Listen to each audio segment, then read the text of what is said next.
If table tennis had ranks, Zhendong would be sitting at the very top. People see him now, covered in glory, untouchable at his peak. But only he knows how hard the road was and how many battles it took to get here. 大家都说我现在是超级大满贯了，但其实我所有比赛的亚军我也都拿过。 This isn't false modesty. It's a brutal truth. Zhendong wasn't a child chosen by his era. He forced his way through the narrowest crack that era allowed. Because the year he burst onto the scene was the peak of the Three Musketeers, the most terrifying dominance Chinese table tennis had ever seen. It was an era with no empty seats. Yet somehow, he pushed his way in. It all started in 2012. Back then, he barely had a presence. Until the World Junior Championships. There, he crushed every opponent his age, sweeping every event with overwhelming force. He didn't just win, he shocked the entire table tennis world. And for the first time, the national team's decision-makers took a serious look at this quiet kid. By 2013, he was given more chances. No one knew whether he could break through that tiny gap left by the era. But he knew this was his only chance, and he had to take it.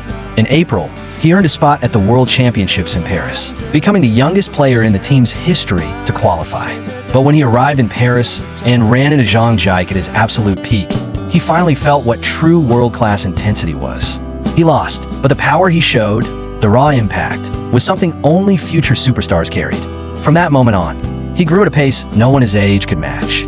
By September, at the National Games, seen as the battlefield of grown champions, a 16-year-old Fan Zhendong won men's doubles, won the team title, and reached the singles final, becoming the youngest men's singles runner-up in history. In October, he took the men's singles title at the East Asian Games. In November, he stepped onto European soil for the first time and won the Polish Open. But what truly woke up European fans was the German Open.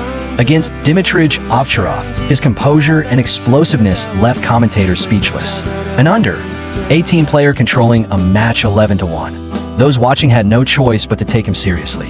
What they didn't know was this. Zhendong climbed from world number 138 to world number 5 in less than a year. A rise so fast, the global table tennis scene realized. A new era is coming. But what made his journey difficult wasn't a lack of strength. It was the simple fact that when he looked up, he saw the ceiling of his era, Ma Long.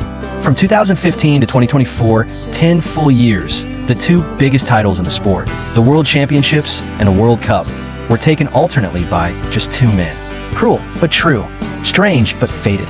You can beat everyone else, but you might never surpass that one person. Ma Long stood like a mountain in front of him, raising the height of the entire era.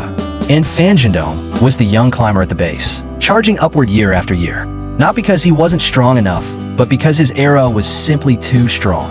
Only two people could stand on its peak, and they happened to appear at the exact same moment in time.